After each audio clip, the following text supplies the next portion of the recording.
Shalom Ibu dosen dan teman-teman semua.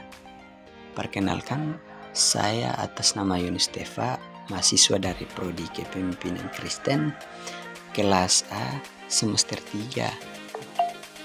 Di video kali ini, saya akan membahas kepribadian antara 4 tokoh utama, yaitu yang pertama Sigmund Freud, yang kedua Carl Jung, yang ketiga Alfred Adler, dan yang keempat Erik Erikson. Kita akan bedah pertama dari Sigmund Freud. Sigmund Freud yang dikenal dengan teori psikoanalitik merupakan salah satu teori psikologi paling terkenal dan berpengaruh. Menurut Freud, kepribadian manusia berbentuk melalui interaksi 3 komponen utama, yaitu id, ego, dan superego, serta dipengaruhi oleh 5 tahapan perkembangan psikoseksual. 3 komponen utama. Yang pertama, id. Id adalah bagian pertama dari kepribadian yang muncul sejak lahir. Id berfungsi berdasarkan prinsip pleasure atau prinsip kenikmatan. Artinya, id hanya ingin memuaskan kebutuhan dan dorongan dasar seperti lapar, haus, atau dorongan seksual tanpa mempertimbangkan realitas atau konsekuensi. Yang kedua, ego. Ego berkembang dari id dan berfungsi sebagai penengah antara dorongan-dorongan id yang tidak terkontrol dan realitas dunia luar. Ego berperang berdasarkan prinsip realitas, artinya ego mencoba untuk memuaskan kebutuhan id dengan cara yang realitas dan sosial dapat diterima. Ego memikirkan konsekuensi dari tindakan dan mencoba mencari cara yang lebih tepat untuk memenuhi keinginan id tanpa menimbulkan masalah atau kerugian. Ketiga, superego. Superego adalah bagian dari kepribadian yang dikembangkan setelah ego dan berfungsi sebagai sistem moral internal atau kesadaran moral. Superego terdiri dari 2 bagian. Pertama, ego ideal atau standar perilaku yang diinginkan, dan kedua, konsistensi atau perasaan bersalah ketika perilaku tidak sesuai dengan nilai-nilai yang diyakini. Berikutnya kita akan masuk dalam tahap perkembangan psikoseksual menurut Freud. Kepribadian seseorang berkembang melalui 5 tahap psikoseksual. Yang pertama, tahap oral. Tahap oral berkisar antara 0 sampai 1 tahun. Pada tahap ini, sumber kenikmatan utama terletak pada mulut. Bayi memperoleh kepuasan melalui kegiatan seperti menyusui, menghisap jari, atau menggigit. Konflik utama pada tahap ini berkaitan dengan ketergantungan dan kebutuhan untuk menerima kasih sayang serta kenyamanan dari ibu atau pengasuh utama. Yang kedua, tahap anal. Tahap anal berkisar antara 1 sampai 3 tahun. Pada tahap ini, anak mulai belajar mengontrol fungsi-fungsi tubuh, terutama pengendalian buang air kecil dan buang air besar. Sumber kenikmatan berpindah ke area anal, yaitu anus dan kontrol terhadap pengeluaran. Konflik utama pada tahap ini berkaitan dengan proses toilet training. Ketegangan antara keinginan anak untuk menahan atau melepaskan dapat memunculkan kecenderungan kepribadian tertentu. Yang ketiga, tahap balik. Tahap balik ini berkisar antara 3 sampai 6 tahun. Pada tahap ini, anak mulai menunjukkan minat yang lebih besar pada organ genital dan mulai merasakan identifikasi dengan salah satu orang tua. Freud percaya bahwa pada tahap ini, anak mengalami kompleks Oedipus atau untuk anak laki-laki dan Elektra untuk anak perempuan, di mana anak tertarik kepada orang tua lawan jenis dan merasa cemburu atau bahkan agresif terhadap orang tua sejenis. Yang keempat, tahap laten. Tahap laten ini berkisar antara 6 sampai 12 tahun. Pada tahap laten, dorongan seksual anak mulai mereda dan anak mulai lebih fokus pada pengembangan keterampilan sosial, akademik, serta pertemanan. Energi seksual teralihkan pada kegiatan yang lebih sosial dan intelektual, seperti bermain, belajar, dan berinteraksi dengan teman sebaya. Yang kelima, tahap genital. Tahap genital berkisar antara 12 tahun ke atas. Tahap genital adalah tahap perkembangan yang terjadi pada masa pubertas dan seterusnya, ketika dorongan seksual kembali muncul untuk kekuatan penuh. Pada tahap ini, seseorang mulai mencari hubungan intim dan seksualitas yang lebih matang. Perkembangan kepribadian pada tahap ini sangat dipengaruhi oleh kemampuan seseorang untuk membentuk hubungan yang sehat dengan orang lain serta menemukan identitas diri. Yang kedua, teori kepribadian Carl Jung. Carl Jung adalah seorang psikolog Swiss yang dikenal karena mengembangkan teori psikologi analitik. Jung adalah salah satu tokoh utama dalam perkembangan psikos setelah Sigmund Freud, tetapi pandangannya lebih luas dan lebih fokus pada konsep-konsep spiritual dan simbolik dalam pikiran manusia. Teori Jung lebih menekankan pada pencapaian individuasi, yaitu proses menunjukkan pemahaman diri yang lebih dalam dan penyatuan aspek-aspek yang terpisah dalam diri. Yang pertama, ego. Ego menurut Jung merupakan pusat kesadaran diri dan identitas pribadi. Berbeda dengan Freud yang menganggap ego sebagai mediator antara ide dan realitas, Jung melihat ego sebagai struktur yang berfungsi untuk menyatukan pengalaman sadar seseorang. Ego adalah bagian dari kepribadian yang kita kenal dan yang kita identifikasi dengan diri kita. 2. Ketidaksadaran pribadi. Jung membedakan antara dua jenis ketidaksadaran pribadi dan ketidaksadaran kolektif. Ketidaksadaran pribadi adalah bagian dari pikiran yang berisi ingatan, pengalaman, dan perasaan yang telah dilupakan atau ditekan oleh individu. Ini mirip dengan konsep ketidaksadaran dalam teori Freud yang berisi informasi yang tidak diakses oleh kesadaran tetapi masih mempengaruhi perilaku dan perasaan individu. Yang ketiga, ketidaksadaran kolektif. Salah satu kontribusi utama Jung pada teori psikologi adalah konsep ketidaksadaran kolektif. Jung percaya bahwa selain ketidaksadaran pribadi, ada juga ketidaksadaran yang bersifat universal yang memiliki oleh semua orang. Ketidaksadaran kolektif ini adalah warisan psikologis yang kita semua bawa sebagai spesies. Ini terdiri dari arketipus atau arketip, yaitu pola-pola psikologis yang ada dalam pikiran manusia yang berfungsi sebagai peta atau blueprint untuk cara-cara kita memahami dunia. Yang berikut kita akan masuk dalam tahap perkembangan kepribadian Jung. Yang pertama, masa kanak-kanak. Menurut Jung, masa kanak-kanak adalah tahap penting dalam perkembangan kepribadian selama masa ini. Individu membentuk basis identitasnya melalui interaksi dengan orang tua dan lingkungan. Jung percaya bahwa pengalaman awal sangat mempengaruhi bagian ketidaksadaran pribadi dan kolektif berkembang. Ketika seseorang masih kecil, ego masih berkembang dan sebagian besar perilaku serta memikirkan mereka dipengaruhi oleh ketidaksadaran kolektif. Yang kedua, fase dewasa awal. Jung membagi kehidupan menjadi beberapa fase dengan fase dewasa awal sebagai tahap di mana individu mulai mencari tujuan dan makna hidup.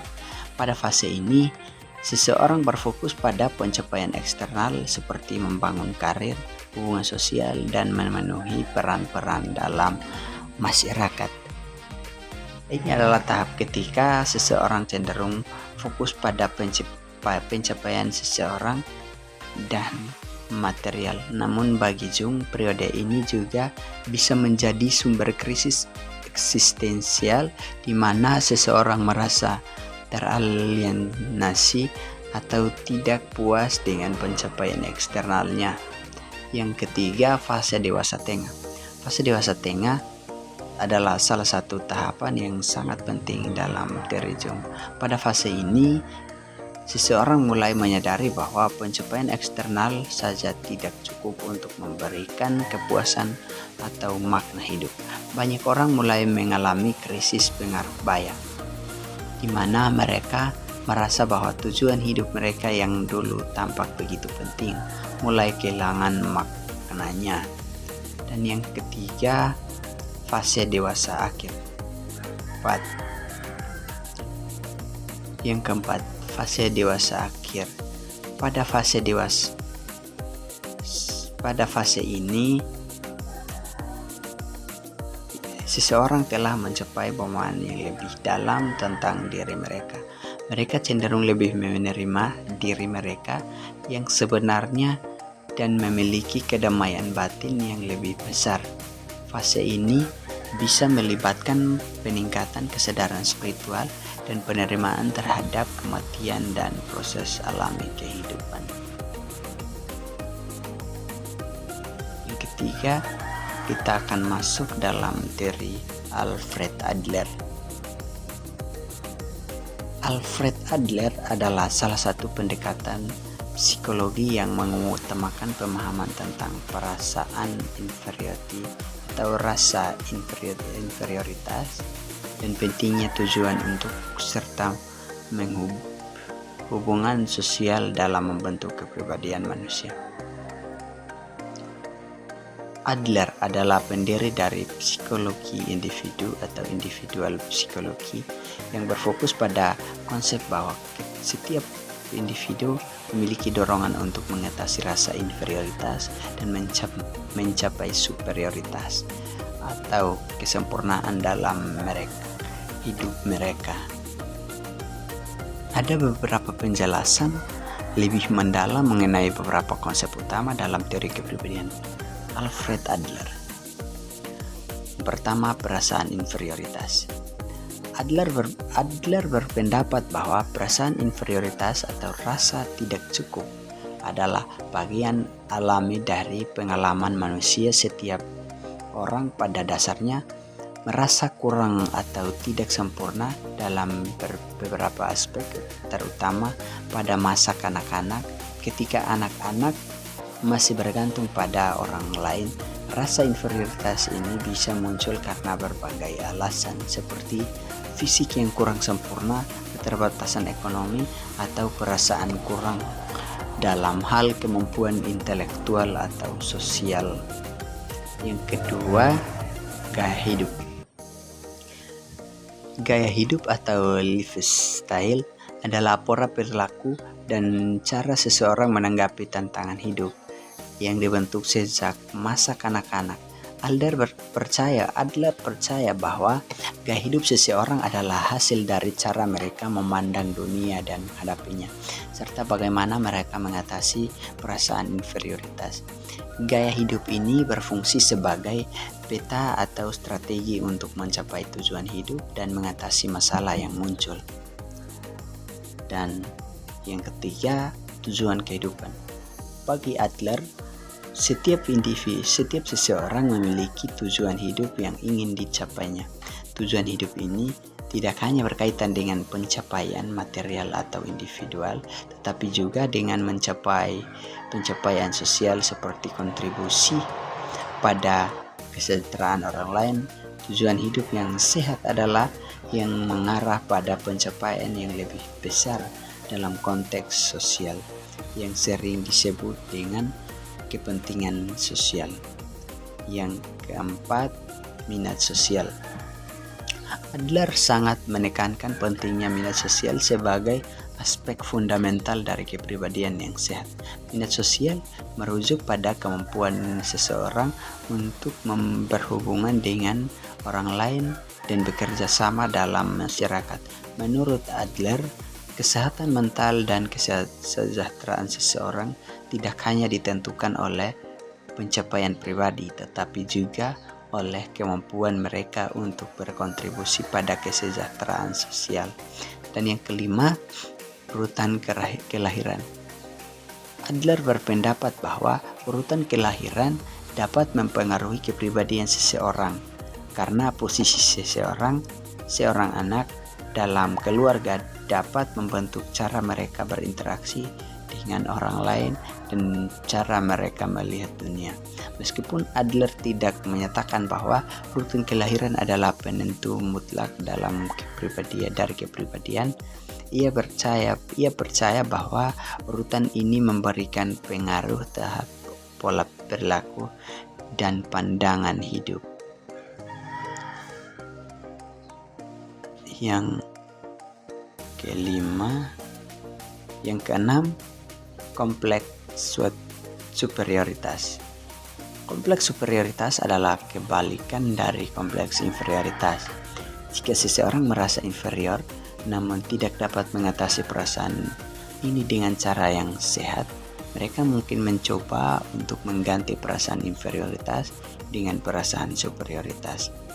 Seseorang dengan kompleks superioritas seringkali menunjukkan perilaku yang agresif, egois, dan menghina orang lain untuk menutupi rasa tidak aman mereka. Mereka mungkin berusaha menunjukkan diri sebagai lebih baik atau lebih unggul dari orang lain. Yang ketujuh, kreativitas. Adler juga menekankan peran kreativitas dalam pengembangan kepribadian. Bagi Adler, kreativitas adalah kemampuan untuk mengatasi tantangan hidup dengan cara yang baru dan inovatif, serta mengubah situasi yang sulit menjadi peluang. Kreativitas ini memungkinkan seseorang untuk merancang kehidupan mereka sendiri dan mengembangkan gaya hidup yang lebih sehat serta lebih produktif. Seseorang yang kreatif dapat beradaptasi dengan berbagai situasi dan kelebihan dan lebih mampu berkontribusi kepada masyarakat. Yang keempat, teori kepribadian Erik Erikson. Erik Erikson adalah salah satu pendekatan dalam psikologi perkembangan yang menekankan bahwa perkembangan kepribadian manusia berlangsung sepanjang hidup melalui serangkaian tahap yang berfokus pada penyelesaian konflik psikologi sosial. Erik Erikson mengembangkan teori ini berdasarkan pandangan bahwa seseorang harus menghadapi dan mengatasi tantangan atau krisis psikososial yang terkait dengan tugas perkembangan individu di setiap tahap kehidupannya. Ada beberapa penjelasan detail mengenai 8 tahap perkembangan psikososial yang dikemukakan oleh Erik Erikson. Yang pertama, tahap kepercayaan dan ketidakpercayaan. Itu berkisar antara 0 sampai 1 tahun. Pada tahap ini, bayi mulai mengembangkan dasar dari kepribadian mereka melalui interaksi dengan orang tua atau pengasuh utama. Kepercayaan berkembang ketika pengasuh memenuhi kebutuhan dasar bayi secara konsisten dan penuh kasih sayang seperti makan, kenyamanan, dan perhatian. Jika bayi merasa aman dan dipenuhi kebutuhannya, mereka akan mengembangkan kepercayaan terhadap dunia sekitar dan orang lain. Sebaliknya, jika pengasuh tidak konsisten, maka mengabaikan kebutuhan bayi untuk menunjukkan ketidakpedulian, bayi dapat mengembangkan ketidakpercayaan terhadap orang lain dan lingkungan mereka. Ketidakpercayaan ini bisa menjadi dasar perasaan cemas, takut, atau merasa tidak aman yang terbawa hingga dewasa. Yang kedua, tahap otonomi dan tahap ragu.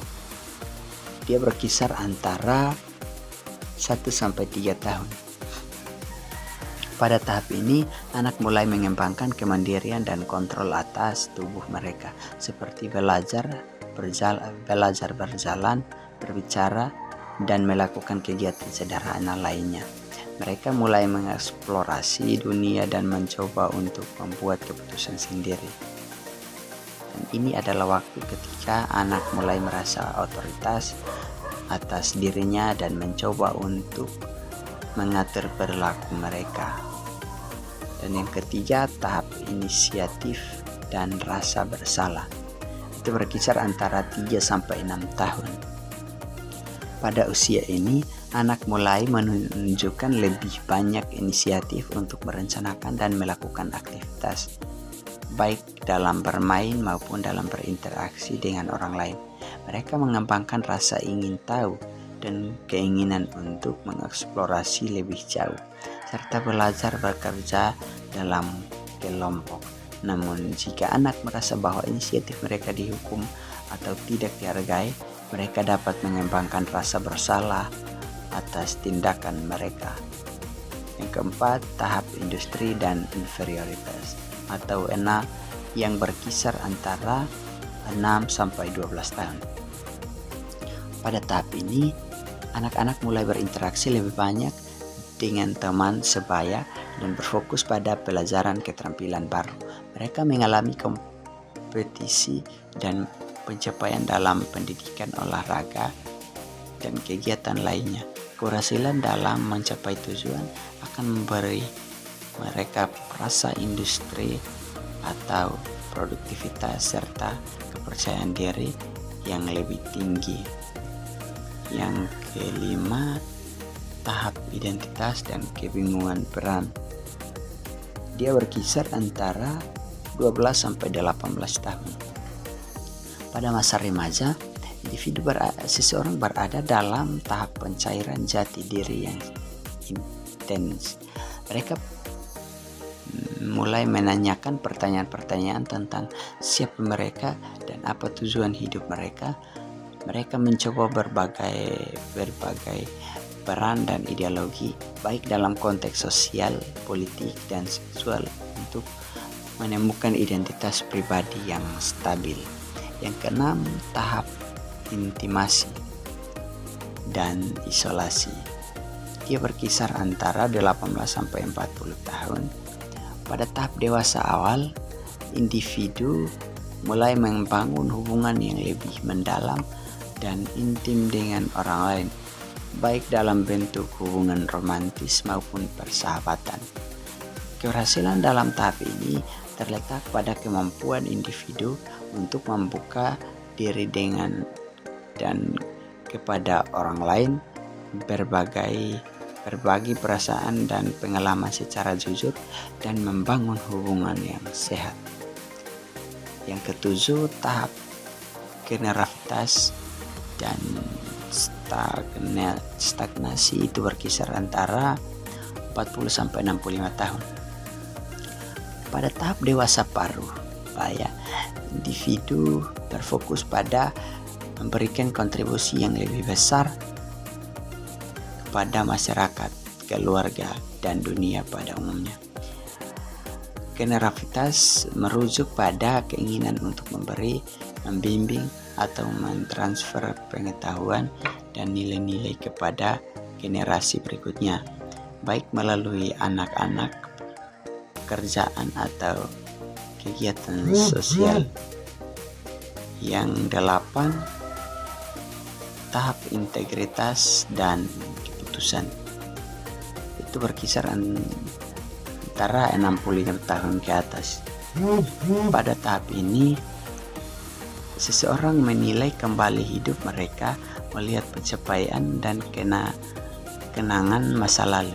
Integritas pun tercapai ketika seseorang merasa bahwa hidup mereka telah dijalani dengan penuh makna dan telah memberi kontribusi positif. mereka merasa puas dan siap untuk menerima kematian. Namun, jika seseorang merasa hidup mereka tidak bermakna atau penuh penyesalan, mereka dapat mengalami keputusan yang bisa mengarah pada perasaan takut mati atau ketidakpuasan dengan hidup yang telah dijalani. Kekuatan yang berkembang, kepuasan hidup, dan penerimaan terhadap diri sendiri serta kehidupan secara keseluruhan. Demikian video singkat dari saya. Jika ada kesalahan, mohon dimaafkan. Terima kasih, Tuhan Yesus memberkati. Shalom.